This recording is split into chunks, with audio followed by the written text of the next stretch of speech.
Hi hello నమస్తే sir, మిమ్మల్ని question అడగొచ్చా sir? మీ దృష్టిలో సంతోషానికి అర్థం ఏంటి సార్? ఏమమ్మా నాకు పెళ్లి అయిపోయిందా?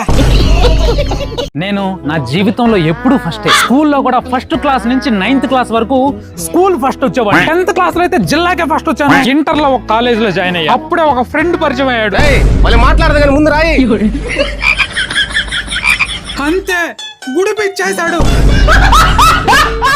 ఏమండి, మన జీవితం కూడా ఈ ఫోను సిమ్ లాగే కదండి. మీరు ఫోను, నేను సిమ్ము. ఫోన్ తో సిమ్ కలిసి ఉంటేనే కదండి ఫోన్ బాగా పనిచేస్తుంది. నిజమేనే, నువ్వు చెప్పిందే కరెక్ట్. కానీ ఆ ఫోన్ కి డబుల్ సిమ్ ఉంటే బాగుంటదేమో కదా.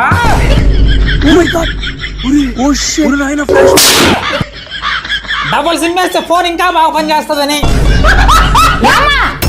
ఈ చేపలు కడతా కూటమ్మా ఇంకా బాగా తగులుతుందా?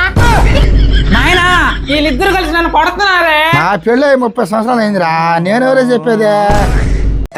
మీ అమ్మ నాయనకి ఇప్పుడే ఫోన్ చెయ్యి. 10 లక్షలు వెంటనే తెమ్మను, లేదంటేనా.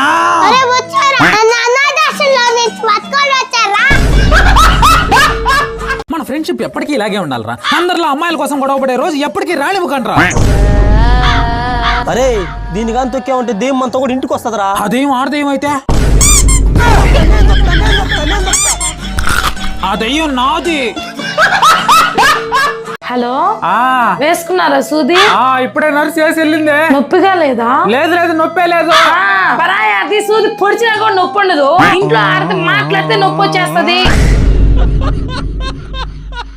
తాగతావలేదా? నువ్వు తాగాల్సిందేరా, తాగాల్సిందే. నువ్వు ఏం చేస్తున్నామో? పార్టీ నాదే, ఖర్చు నేనే పెట్టుకుంటున్నా, మందు కూడా నేనే ఇప్పిస్తున్నా. తాగనంటున్నాడు రా ఈ నా కొడుకు. ఈ రోజు కూడా చీప్ తాగేస్తున్నాడు. తాగతావలేదా? తాగతావలేదురా, నువ్వు తాగాల్సిందే.